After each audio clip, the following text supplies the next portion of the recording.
नमस्कार दोस्तों, एक बार आप लोगों का फिर स्वागत है study guide by Satyendra sir YouTube channel पर। ये आज हमारा दूसरा लेक्चर है। इसका नाम है नागरिकता। नागरिकता सिटीजनशिप, इसके बारे में भारतीय संविधान के भाग 2 में वर्णन किया गया है और अनुच्छेद 5 से 11 तक। संविधान के भाग 2 में नागरिकता के बारे में बताया गया है और अनुच्छेद 5 से 11 तक में बताया गया है कि कौन से व्यक्ति भारत के नागरिक कहे जाएंगे। नागरिक शब्द मैं बार बार प्रयोग कर रहा हूं, तो सबसे पहले आपको बता दूं कि नागरिक होता कौन। वास्तव में देश में 2 प्रकार के लोग रहते हैं, एक होते हैं नागरिक, एक होते हैं गैर नागरिक। अब आप कहेंगे कि नागरिक होता कौन है? ऐसा व्यक्ति जिसको नागरिकता का प्रमाण पत्र प्राप्त होता है वो नागरिक होता है। और गैर नागरिक में 2 तरीके के लोग होते हैं, एक तो वैध होते हैं और एक अवैध होते हैं। वैध कौन होता है? वैध होते हैं कि जो प्रवासी लोग भारत आते हैं,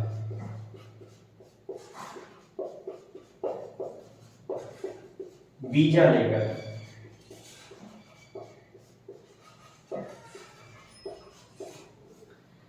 वैध गैर नागरिक कौन है? ऐसे नागरिक जो वीजा लेकर दूसरे देश से भारत में प्रवास करने यानी घूमने आते हैं, जॉब करने आते हैं, वो वैध नागरिक हो गए। और अवैध कौन होता है? अवैध जैसे रोहिंग्या के ऊपर आजकल बहुत ज्यादा विवाद चल रहा है। रोहिंग्या मुसलमान, वास्तव में उनके पास किसी प्रकार का कोई प्रमाण पत्र नहीं होता है, ना तो वो किसी अन्य देश के नागरिक होते हैं। जबकि वैध जो है वो वीजा लेके आते हैं, यानी वो किसी दूसरे देश के नागरिक भी होते हैं और पूरी फॉर्मेलिटी के साथ भारत में आते हैं। तो देश में 2 प्रकार के लोग होते हैं, एक नागरिक और दूसरा गैर नागरिक। गैर नागरिक में भी वैध अवैध। अब आप कहेंगे कि सर नागरिकता प्राप्त करने का कोई फायदा भी है, क्योंकि हम लोग हर जगह फायदे की बात सोचते हैं। तो हाँ, नागरिकता अगर हमारे पास होगी तो हमको कई प्रकार के लाभ मिलते हैं। जैसे 5 आर्टिकल में बताऊंगा। नागरिकता से जो प्रश्न आते हैं, 2-3 प्रकार के प्रश्न बनते हैं। एक तो आर्टिकल 11 सबसे इंपॉर्टेंट है, दूसरा जो बताने जा रहा हूं। 5 आर्टिकल का लाभ आप तभी पाएंगे जब आप भारत देश के नागरिक होंगे। वो आर्टिकल कौन कौन से हैं मैं आपको बताता हूं। 5 आर्टिकल में सबसे पहले आर्टिकल 15 और 16, फिर आर्टिकल 19 और आर्टिकल 29 और 30। यानी ये समानता का अधिकार आर्टिकल 15-16, आर्टिकल 19 स्वतंत्रता का अधिकार और आर्टिकल 29-30 ये अल्पसंख्यकों के संरक्षण अधिकार से संबंधित है। तो ये 5 आर्टिकल केवल भारत के नागरिकों को प्राप्त हैं, ये अन्य किसी विदेशी व्यक्ति को प्राप्त नहीं है। ये नागरिकता का पहला लाभ है। दूसरा लाभ क्या है? सर्वोच्च पद पर, यानी जो भी भारत का राष्ट्रपति, प्रधानमंत्री, आईएएस, आईएफएस, आईपीएस, जो भी देश का सर्वोच्च पद है, उस पद को वही व्यक्ति प्राप्त करेगा जो इस देश का नागरिक होगा। विदेशी व्यक्ति ऐसे सर्वोच्च पदों को नहीं प्राप्त करता। तीसरी बात, मतदाता। आप मतदाता का रोल अदा करेंगे, आप देश के नागरिक होंगे। सांसद विधायक का चुनाव आप चुनेंगे तभी चुन पाएंगे जब आप देश के नागरिक होंगे।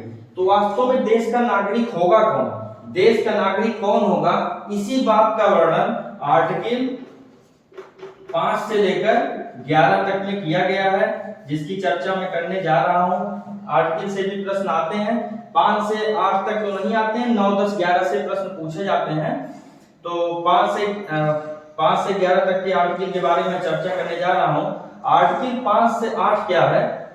संविधान लागू होते ही कौन भारत का नागरिक होगा, यहां से मैं शुरुआत करता हूं और सारे आर्टिकल में बताता हूं आप लोगों को। चलिए आगे चलते हैं। आर्टिकल 5 से 11 तक संविधान में नागरिकता के बारे में बताया गया है। मैंने 5 से 10 तक लिखा है, 11वां आर्टिकल सबसे इंपॉर्टेंट है। उसमें बताया गया है कि कितने प्रकार से नागरिकता प्राप्त की जा सकती है और कितने प्रकार से नागरिकता छोड़ी जा सकती है। पहले हम ये 5 आर्टिकल देखते हैं। बहुत मोस्ट इंपॉर्टेंट तो नहीं है, लेकिन कभी कभार यहाँ से भी प्रश्न आ जाते हैं। संविधान की किताब में बड़ी क्लिष्ट भाषा में लिखा गया है, सरल भाषा में मैंने लिखने की कोशिश की है, आप लोगों को समझ में आएगा। आर्टिकल 5 क्या कहता है? सबसे पहले आर्टिकल 5 कहता है कि संविधान के प्रारंभ होने पर कौन भारत का नागरिक माना जाएगा। तो 5 में कहा गया है कि ऐसे सभी व्यक्ति जिनका जन्म 26 जनवरी 1950 यानी संविधान के लागू होने के बाद जब भी होगा वो भारत के नागरिक माने जाएंगे आर्टिकल 5 के तहत। यानी कि 26 जनवरी 1950 के बाद जब भी कोई व्यक्ति भारत में पैदा होगा तो वो स्वतः ही भारत का नागरिक हो जाएगा, उसके लिए कोई फॉर्मेलिटी करने की जरूरत नहीं है। आर्टिकल 5 ये बताता है। आर्टिकल 6 क्या कहता है? आर्टिकल 6 कहता है कि जब देश आजाद हुआ उसी के साथ पाकिस्तान के साथ भारत का बंटवारा भी हो गया, तो बहुत ऐसे व्यक्ति थे वो भारत से पाकिस्तान गए और कुछ पाकिस्तान से भारत भी आए। तो पाकिस्तान से भारत आने वाले, ये बात यहाँ पे नोट करिएगा कि पाकिस्तान से भारत आने वाले ऐसे व्यक्ति जो 19 जुलाई 1948, मैं इसको अंडरलाइन कर रहा हूं, 19 जुलाई 1948, देखिए दोनों में 19 है याद करने के लिए, ये एक परमिट बना दी गई, परमिट, और कहा गया कि 19 जुलाई 1948 के पहले ऐसे सारे व्यक्ति जो भारत आ जाएंगे पाकिस्तान से वो स्वतः ही भारत के नागरिक माने जाएंगे। आर्टिकल 7 इसी से लगा हुआ है। भारत से पाकिस्तान गए, नहीं समझ आया, फिर पाकिस्तान से भारत आ गए, यानी ऐसे व्यक्ति जो भारत के भूले भटके हैं, कहते हैं ना कि दिन का भूला जब शाम को घर आ जाए तो भूला नहीं कहते, उस व्यक्ति के लिए आर्टिकल 7 की व्यवस्था की गई थी। डेट यही थी 19 जुलाई 1948। अगर भारत से पाकिस्तान गए और इस 19 जुलाई 1948 से पहले भारत आ गए तो भारत के नागरिक माने गए, और अगर इसके बाद आएंगे फिर तो उनको पंजीकरण की व्यवस्था जो आर्टिकल 11 में दी गई है उसके तहत फिर एक प्रक्रिया के तहत भारत का नागरिक बनना पड़ेगा। इसके पहले आ जाएंगे तो स्वतः भारत के नागरिक मान लिए जाएंगे। आर्टिकल 8, ये सारे लोग हो गए 26 जनवरी के बाद के जन्म, भारत पाकिस्तान के विभाजन के दौरान ऐसे सारे लोगों के लिए नागरिकता की व्यवस्था की गई। अब कहा गया कि उस समय भारत जब 1935 का दौर था या 1947 के पहले, तो बहुत ऐसे व्यक्ति थे जो भारत के बाहर भी निवास कर रहे थे, तो वहां उन लोगों का जन्म हुआ, तो ऐसे लोगों को कैसे भारत का नागरिक माना जाए? थे तो वो भारत के। तो 8 में व्यवस्था की गई 1935 के पहले जन्म लेने वाले ऐसे सभी व्यक्ति जिनके माता पिता या दादा दादी इनमें से कोई भी जो एक भारतीय अगर है तो उस व्यक्ति को भी भारत का नागरिक मान लिया गया। बड़ा सिंपल सा है, बस थोड़ा थोड़ा ध्यान देना है कहाँ कौन सा डेट का जिक्र किया गया। आर्टिकल 9 में क्या कहा गया है कि किसी अन्य देश की नागरिकता अगर आप ग्रहण कर लेते हैं तो भारत की नागरिकता स्वतः ही समाप्त हो जाएगी। यही भारत में जो इकहरी नागरिकता की व्यवस्था है, इकहरी माने एक नागरिकता, एकल नागरिकता, एकल नागरिकता, ये व्यवस्था भारत में की गई है। जबकि अमेरिका की नागरिकता कैसी है? अमेरिका की नागरिकता दोहरी है। भारत में इकहरी नागरिकता यहाँ के लोकतंत्र की एक विशेषता है। इसका जिक्र आर्टिकल 8 में किया गया है, आर्टिकल 9 में किया गया है। आर्टिकल 10 क्या कहता है? आर्टिकल 10 कहता है कि आप किसी व्यक्ति की जो नागरिकता है उसको ऐसे ही नहीं छीन सकते हैं, नागरिकता ऐसे ही नहीं दे सकते हैं। जो कुछ किया जाएगा वो संसद के द्वारा, संसद द्वारा बनाए गए कानून के अधीन ही नागरिकता जारी रहेगी। आप किसी एक अलग से कोई पॉइंट, कोई सरकार आ जाए, तानाशाही सरकार आ जाए कि नहीं ये मैं क्राइटेरिया बता रहा हूँ इसके तहत आप नहीं आएंगे तो आप भारत के नागरिक नहीं हैं, ऐसी कोई व्यवस्था भारत में संभव ही नहीं है। क्यों? क्योंकि किसी व्यक्ति की नागरिकता संसद द्वारा बनाए गए कानून के अधीन है, उसको किसी प्रकार से छीना नहीं जा सकता है। तो आर्टिकल 5 मैंने बता दिया कि जैसे देश आजाद होगा कौन कौन भारत का नागरिक? जो 26 जनवरी 1950 के बाद जन्म लेगा सारे नागरिक। 6 में पाकिस्तान से भारत आने वालों के लिए एक परमिट की व्यवस्था इस डेट के माध्यम से की गई 19 जुलाई 1948। 7 में भारत से पाकिस्तान गए, पाकिस्तान से फिर आ गए, नहीं समझ आया, भूले भटके लोगों के लिए यही परमिट की व्यवस्था। 8 में 1935 से पहले ऐसे भारतीय जिनका जन्म विदेशों में हुआ उनके बारे में है। 9 में है कि आप अगर भारत के नागरिक हैं और किसी अन्य देश की नागरिकता ले लेते हैं तो फिर आप भारत के नागरिक नहीं माने जाएंगे, क्योंकि भारत में इकहरी नागरिकता की व्यवस्था है। और 10 कहता है कि संसद द्वारा बनाए गए कानून के अधीन ही आपकी नागरिकता जारी रहेगी। अब हम 11वें आर्टिकल की तरफ चलते हैं। चलिए, अनुच्छेद 11 नागरिकता के टॉपिक का सबसे इंपॉर्टेंट आर्टिकल। प्रश्न आता है तो सबसे पहले यहीं से प्रश्न आता है, तो हम शुरुआत करते हैं इसकी। थोड़ा मैं मार्कर साथ में जरा मैं दूसरी मार्कर यूज करता हूँ। अनुच्छेद 11 आर्टिकल 11 में नागरिकता से संबंधित सारी पावर किसको दी गई है? संसद को। एक कमेंट आया था मेरे पास कि सर लाल पेन का यूज कम करिए, थोड़ा ब्लैक मार्कर नहीं सही से काम कर रहा है, तो इसलिए मैं कर रहा हूँ। फिलहाल दिख रहा होगा, मैं बड़ा बड़ा लिख रहा हूँ। तो आर्टिकल 11 नागरिकता संबंधी पावर किसको है? संसद को। यानी संसद ही नागरिकता के संबंधित कोई भी नियम कानून बना सकती है। अब आप कहिए कि सर क्या विधानमंडल यानी राज्य की जो विधानसभा और विधान परिषद है उसका क्या कोई रोल है क्या नागरिकता में? कोई रोल नहीं है। सारी की सारी पावर किसको है? संसद को है। संसद ने अपनी इसी पावर का प्रयोग करके 1955 में एक अधिनियम बनाया। इसी पावर का उन्होंने अपने प्रयोग किया। नागरिकता से संबंधित एक अधिनियम बनाया कि नागरिकता प्राप्त करने के क्या तरीके होंगे, नागरिकता छोड़ने के क्या तरीके होंगे। ये भी आपसे पूछा जाता है कि नागरिकता से संबंधित कौन सा अधिनियम संसद के द्वारा बनाया गया था, तो वो अधिनियम था 1955। नागरिकता प्राप्त करने के कितने तरीके हैं, छोड़ने के कितने तरीके हैं, गिनती भी कभी कभी पूछ ली जाती है। फैक्ट में बताते चल रहा हूं कहां कौन सा प्रश्न पूछ सकते हैं। तो नागरिकता प्राप्त करने के 5 तरीके हैं, और नागरिकता आपकी छूट जाए या छुड़वा दी जाए उसके कितने तरीके हैं? 3 तरीके हैं। बहुत ज्यादा इसमें तो काफी डिटेल्ड है, लेकिन मैं सोच रहा हूं कि आपको सीधे सीधे बता दूं, क्योंकि बहुत ज्यादा यहाँ से डीप क्वेश्चन आने की संभावना कम रहती है। बाकी नोट्स वगैरह में जब प्रोवाइड कराऊंगा तो उसमें मैंने पूरा डिटेल लिखा है। नागरिकता प्राप्त करने के जो 5 तरीके हैं, पहला जो यहाँ पे पहला तरीका है वो है जन्म से। मैंने पहले भी बताया कि 26 जनवरी 1950 के बाद जो भी व्यक्ति जन्म लेगा भारत की भूमि पर वो भारत का नागरिक माना जाएगा। दूसरा तरीका वंश से, यानी आपका जन्म जो है चाहे भारत के बाहर भी हो गया, कहीं घूमने गया है, कोई परिवार वहां जो है उसके बच्चे का जन्म हो गया, वो कैसे भारत का नागरिक माना जाएगा? वो तो भारत की सीमा से बाहर पैदा हुआ है। तो वंश में ये बात कही गई कि उसके माता या पिता अगर दोनों में से लोग भारतीय हैं तो वो बच्चा भी वंश के तरीके से भारत का नागरिक माना जाएगा। तीसरा पंजीकरण से। इस पंजीकरण को आप याद करिएगा सोनिया गांधी के विवाह से। सोनिया गांधी विवाह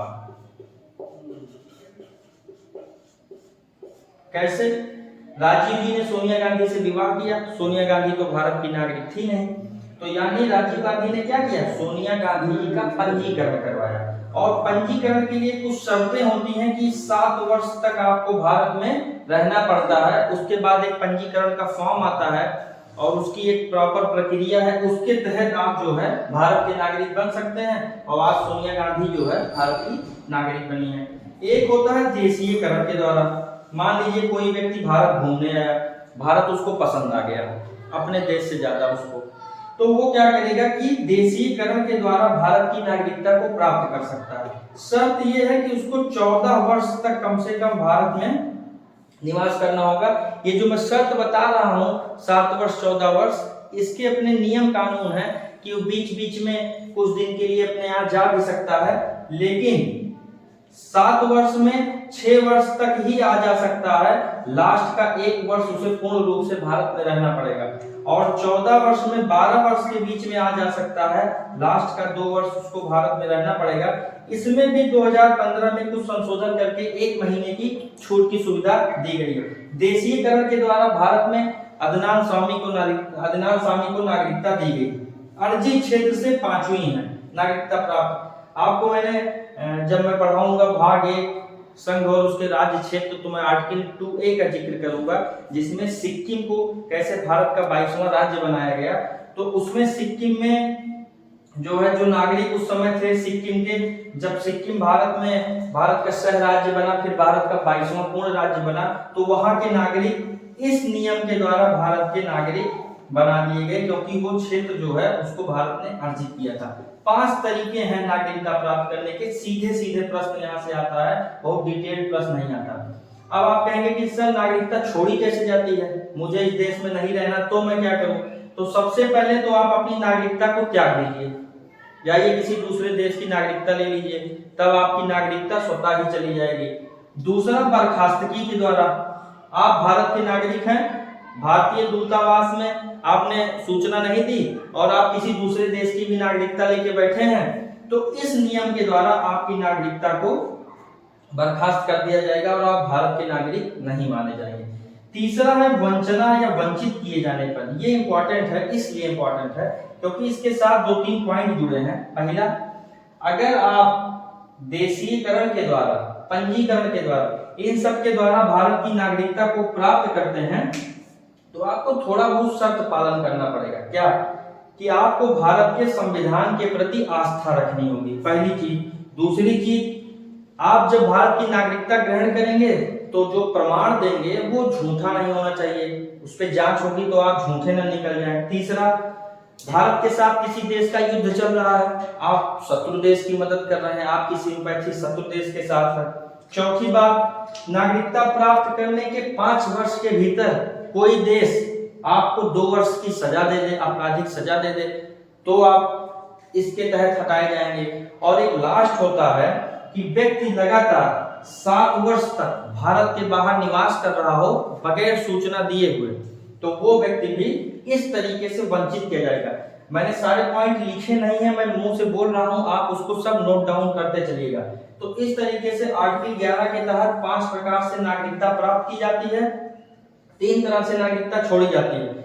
एक कभी कभी रियायत दी जाती है कि साहित्य से, कला से, इन सब चीजों से अगर कोई व्यक्ति जुड़ा है, काफी ख्याति प्राप्त कर चुका है, भारत की नागरिकता प्राप्त करना चाहता है, तो भारत के देशीकरण वाले मामले में, वर्षों के मामले में थोड़ी सी उनको छूट दे सकती है, क्योंकि जब वो भारत आएंगे तो भारत की गरिमा भी बढ़ाएंगे, चाहे अपने कृत्य से, चाहे नृत्य से, चाहे खेल से, तो इसलिए उनको थोड़ी सी छूट दी गई है। तो भाग 2 5 से 11, 5, 6, 7, 8, 9, 10, 11 नागरिकता कैसे प्राप्त करते हैं, कैसे छोड़ी जाती है, सारी चीजों का मैंने व्यापक रूप से आपको समझा दिया है। 2 लेक्चर मेरे हो गए हैं। अब जो मेरा लेक्चर आएगा वो इन्हीं दोनों के संबंधित क्वेश्चन होगा, उसको मैं तैयार कर रहा हूँ। घटना चक्र से जितने क्वेश्चन आए हैं वो सारे क्वेश्चन मैं आपको करा दूंगा।